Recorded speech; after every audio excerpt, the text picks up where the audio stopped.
সাধারণত সুমন অনুষ্ঠান আমি শুরু করি শুভ সন্ধ্যা বা শুভেচ্ছা দিয়ে। আমার যারা সহ মঞ্চে রয়েছেন বক্তারা তাদের শুভেচ্ছা। কিন্তু আজ আমি অবশ্যই রাজনৈতিক কর্মী, আমার দলের প্রতিনিধি আমি, কিন্তু তার সঙ্গে সুমন আমি একজন মা, এবং ওই তামান্নার মায়ের কান্নাটা কিছুতেই কান থেকে আমি মেয়েটা মোছাতে পারছি না। তার চোখের জলটা বড্ড বেশি বাজছে বুকে। সেই জায়গা থেকে শুরু করি। আজকে আপনার মোশন হচ্ছে একটা মাত্র কেন্দ্র, তাও শিশুদের রক্তে ভিজল মাটি। কবে হবে শান্তির ভোট, সোনার পাথর মাটি? হিন্দুর ভোট, মুসলিম ভোট, নানান হিসেব চলে। সুষ্ঠু ভোটের আশার অংশটুকু এবারও অথই চলে। আমি আপনাকে বলছি এবারও নয়, বারে বারে হয়েছে। পশ্চিমবঙ্গে ভোট মানে কি সুমন? পশ্চিমবঙ্গে ভোট মানে কি গণতন্ত্র, বিকাশ, নাকি রক্তভেজা মাটি, বোমা আর লাশ? এই প্রশ্ন আমি করতে হচ্ছে কারণ যে দল নিজেদের মা মাটি মানুষের প্রতিনিধি বলে দাবি করেন, সেই দলের তরফে মায়ের আজকে মা কাঁদছেন, তামান্নার মা কাঁদছেন। মাটি রক্তাক্ত হয়েছে ওই ছোট্ট বাচ্চা তামান্নার রক্তে, আর মানুষ হয়েছেন বিপন্ন। যারা ভোট দিয়েছেন কালীগঞ্জে, শাসক দলের পক্ষেও ভোট দিয়েছেন যারা, তারা কি কোথাও একটু অনুতপ্ত নন? অবশ্যই মাঝখানে আমি একটু কুণালদার কাছ থেকে পারমিশন চেয়ে নেব। আশা করি আমি এই 7 মিনিট নিরবিচ্ছিন্ন বলতে পারবো। ধন্যবাদ। বারে বারে আমরা বলছি যে মমতা বন্দ্যোপাধ্যায় কিছুদিন আগেই সুমন বলেছিলেন, আপনার মনে আছে, যে এই রাজ্যে একটা চকোলেট বোমা ফাটলেও নাকি এনআইএ ডাকা হচ্ছে। আমি আপনাকে একটা তদন্ত, আমি সব পরিসংখ্যান দিচ্ছি। সেই পরিসংখ্যান অনুযায়ী পশ্চিমবঙ্গে গত 3 দশকে কমপক্ষে 565 জন শিশুর এই রাজ্যে ক্রুড বোমা, অর্থাৎ বাড়িতে তৈরি এই বোমায় তারা আহত বা নিহত হয়েছেন, অর্থাৎ বোমার শিকার হয়েছেন। হিসেব দেখতে গেলে প্রতি 18 দিনে একটা বাচ্চা। এই বাচ্চাগুলোর প্রাণ নয়, তাদের কান্না নয়, নাকি তারা ভোট ব্যাংক নয় বলে সেই কান্নার কোনো দাম নেই? পরিসংখ্যানের কথা আপনি বলছিলেন, অবশ্যই আপনার থেকে ভালো পরিসংখ্যান কে দিতে পারবে, কিন্তু তার সঙ্গে আমি কিছু পরিসংখ্যান বলছি। এই রাজ্যের বোমা বিস্ফোরণের এই বছরই, আমি খুব চর্বিত চর্বণে যাব না, 2025 সালে যে বোমা বিস্ফোরণগুলি হয়েছে সেগুলো বলছি। জানুয়ারি মাসে বসিরহাটে পুলিশের মাঠে বোমাকে বল ভেবে খেলতে গিয়ে 2টি শিশু আহত হয়েছে। জানুয়ারি মাসে কোচবিহারে বোমা বিস্ফোরণে আহত হয়েছে শিশু, উড়ে যায় তার হাত। আবার জানুয়ারি মাসেই কালিয়াচকে বোমা বিস্ফোরণ, নিহত 2 জন শিশু। মালদার কালিয়াগঞ্জে বল ভেবে বোমাকে নিয়ে খেলতে গিয়ে আবারও 2 শিশু জখম হয়েছেন বিস্ফোরণে। 2024-এ পরিসংখ্যান রয়েছে, 23-এর রয়েছে, 22-এর রয়েছে। না, আমি চর্বিত চর্বণে যাব না। আমি খালি বলতে চাই যে এই যে সুমন একটা মোশন তুলেছেন যে ভোট কি এই রাজ্যে শান্তিপূর্ণ ভোট কি সোনার পাথর বাটি, আমি বলছি হ্যাঁ। অরূপ বললেন যে এই রাজ্যে নাকি বিরোধীরা, অর্থাৎ ভারতীয় জনতা পার্টি, আমরা নাকি হেরে যাবার পরে আমরা নাকি এটা অজুহাত খাড়া করছি। আমি ওনাকে মনে করিয়ে দিতে চাই, 2021-এর 2রা মে ভারতীয় জনতা পার্টির যে কোনো কার্যকর্তা এই দিনটা অন্তত মনে করতে চায় না, মনে করতে পারে না। আপনি বললেন বিশ্বজিৎ বাবুর কথা, কিন্তু অভিজিৎ সরকার, তরুণ ছেলে, তার সামনে কত স্বপ্ন। সে রাস্তার ওই স্ট্রে ডগ কুকুরগুলোকে নিয়ে সে বাড়িতে পরম যত্নে লালিত পালিত করতো, তাদের খাবার দিত। কুণালদাও সম্ভবত কুকুর প্রেমী, সারমেয় প্রেমী।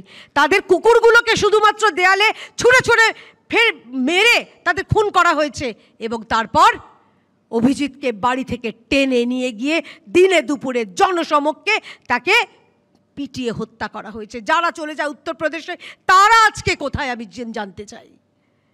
আমি জানতে চাই 2রা মে সুমন, মগরাহাটের আমাদের প্রার্থী মানস সাহা, তাকে ভোট কেন্দ্রে, গণনা কেন্দ্রে তাকে যেভাবে আক্রমণ করা হয়েছিল, তিনি পরে হাসপাতালে দেহত্যাগ করেন। এইটা নয় ভোট হিংসা? আমাদের 60 জনের ওপর কর্মী 2021-এর সেই ভোটে মারা গেছে। যারা বলছেন অনুব্রত কাণ্ড, অনুব্রত নাকি, অনুব্রতর বিরুদ্ধে কুণালবাবু বললেন দল ব্যবস্থা নিয়েছে। কি ব্যবস্থা নিয়েছে? একটা চিঠি, এবং চিঠির পরিপ্রেক্ষিতে সরি, ব্যাস হয়ে গেল। ওই মহিলাকে নিয়ে বা ওই লিটন হালদারের স্ত্রী এবং মাকে নিয়ে যে বিপ বিপ বিপ বিপ করে এবিপি আনন্দ আপনারা চালিয়েছেন, সেই জন্যে আপনাকে এই রাজ্য পুলিশ এবং প্রশাসন প্রেমপত্র পাঠিয়েছিল সুমন, নিশ্চয়ই মনে আছে আপনার। এর আগেও বহু প্রেমপত্র আপনার কাছে এসছে সত্য কথা বলার জন্যে। যে পুলিশ চলে যায় গুরুগ্রামে শর্মিষ্ঠাকে গ্রেপ্তার করতে, সেই পুলিশ এই রাজ্যে অনুব্রতের বিরুদ্ধে ব্যবস্থা নিতে পারে না। আমি তো এই রাজ্যের নারী, শুধুমাত্র একজন, উনি তো এই বাংলার মেয়ে নন, আমরাও মহিলা রয়েছে, আমরাও বাংলার মেয়ে, আমাদেরও সম্মান রয়েছে। লিটন হালদারের প্রয়াত মা এবং তার স্ত্রী, তাদের সম্মানের কোনো দাম নেই? পুলিশ পারতেন না হের হের করে টানতে টানতে অনুব্রত মণ্ডলকে গ্রেপ্তার করতে? ঠিক যেভাবে ওই অনুব্রত মণ্ডল মিথ্যে কেস, গাঁজা কেসের সব নিদান দিয়েছিলেন, না পারতেন না সুমন।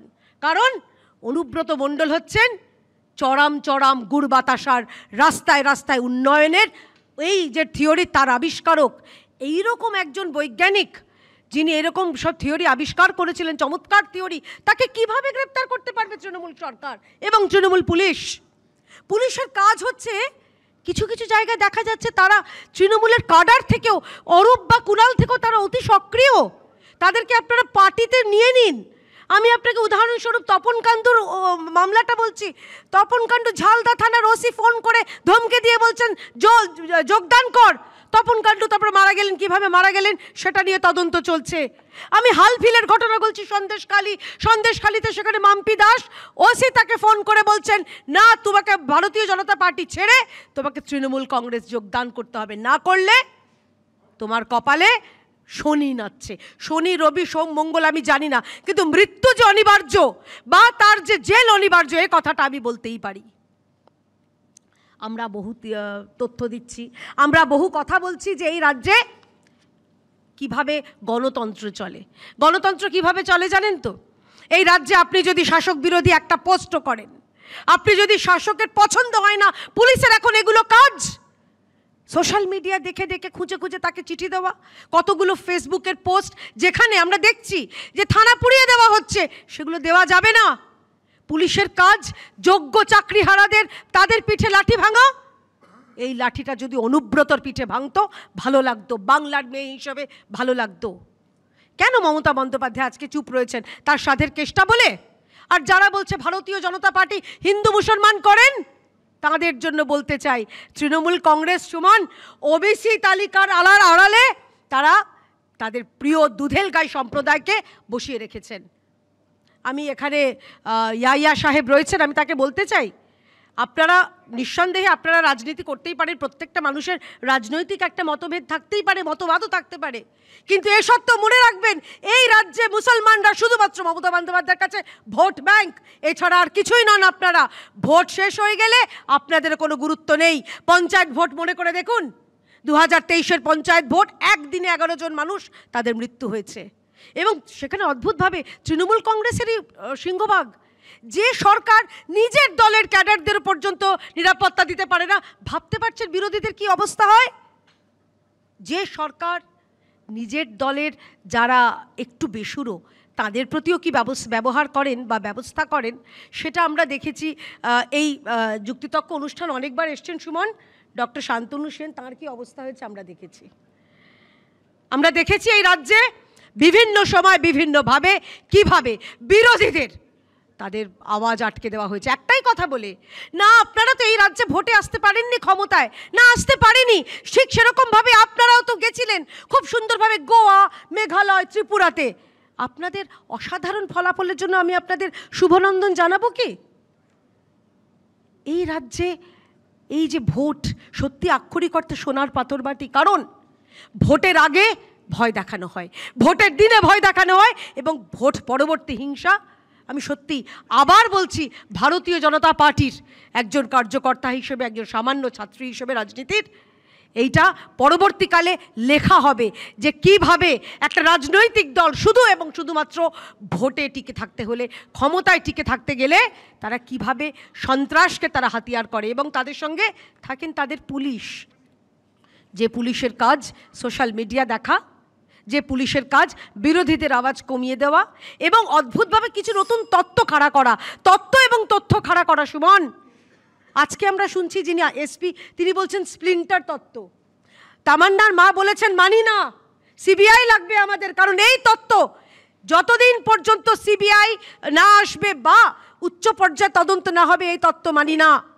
অরূপ বললেন যে কী সব থাপ্পড় না জুতো টুতো খাওয়ার কথা। আমি আবার সবিনয় মনে করি দিতে চাইছি, ডিএ কিন্তু আপনাদের দিতে হবে, সেটা জুতো না থাপ্পড় আপনারা ঠিক করে নিন। ওবিসি মামলায় কিন্তু ধাক্কা খেয়েছেন, সেটা জুতো না থাপ্পড় আপনারা ঠিক করে নিন। আমি জানি না কুণালবাবু বা অরূপ, আমার মনে নেই কে বললেন, হিন্দি টিন্দি নিয়ে কিছু বললেন, একটা ভিডিও আছে মমতা বন্দ্যোপাধ্যায় তার হিন্দি বক্তব্য আমরা শুনেছি।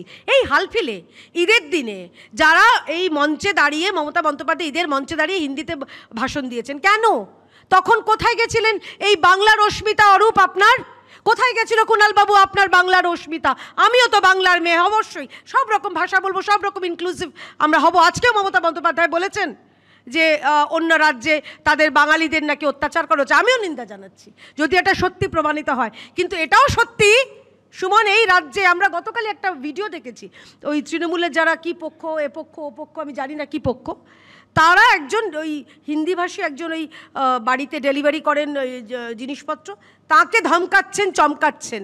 বলছি এই ভিডিওগুলো ওখানে দেখাবেন নাকি, যে বাংলা থাকতে গেলে যে বাংলাই বলতে হবে, এই যে তত্ত্বটা তাদের দেখালে কি অবস্থা হবে। আমি আপনাকে বলছি সুমন, এগুলো একটা মডেল, এই ভয় দেখানোর মডেল। যে মডেল আমরা দেখেছি মোথাবাড়ি, যে মডেল আমরা দেখেছি মুর্শিদাবাদ, এবং যে মডেল আমরা দেখলাম মহেশতলা, এবং গতকাল কালীগঞ্জে বিরোধীদের একটা স্পষ্ট ঠান্ডা বার্তা দেওয়া হচ্ছে সুমন, যে বার্তার মাধ্যমে বলা হচ্ছে যে তোমরা কিন্তু সামলে থাকো, ভোটের দিন বাড়ি থেকে বেরোবে না, দরকার হলে ভোট কার্ডগুলো আমাদের কাছে জমা রাখো, আমরা যেখানে ইচ্ছা ভোট দেব। আর হ্যাঁ, কি তত্ত্ব আমি জানি না, অরূপ কি বললেন, এইটা তো ঘটনা, ৭৪% হিন্দু একত্রিত হয়ে কালীগঞ্জে তারা ভোট দিয়েছেন, এইটাতে তারা ভয় পাচ্ছেন। আপনি তথ্য দেখে নিন না ভাই, আমি বাজে কথা, আমার কাছেও আছে, আপনার কাছেও আছে, সেই তথ্য দেখে নিন, তত্ত্বও দেখে নিন না, যে যত সংখ্যক হিন্দু ভোটার পোল্ড হয়েছে তার মধ্যে ৭৪% তারা ভোট দিয়েছেন, আপনার সময় বলবেন।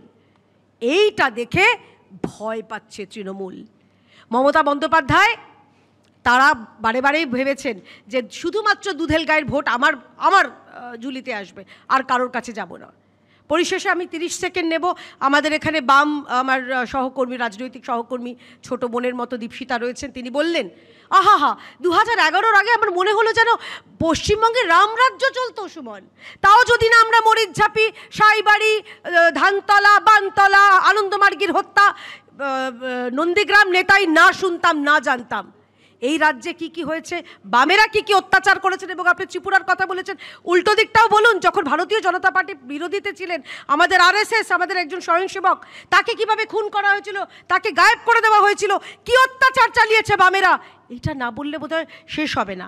আর ধর্মনিরপেক্ষতার পাঠ শেখাতে আসছেন দীপশিতা, বামেরা আমাদের, তাঁকে খালি একটাই প্রশ্ন করতে চাই, আমি বারে করেছি, প্রশ্নের উত্তর পাইনি। বিকাশবাবু যেরকম কলকাতায় দাঁড়িয়ে গোমাংস ভক্ষণ করেছিলেন, মোহাম্মদ সেলিম কবে শূকরের মাংস ভক্ষণ করবেন, সেটার উত্তর পেলে আমি বলতে যাব। ধন্যবাদ, সবাই ভালো থাকবেন।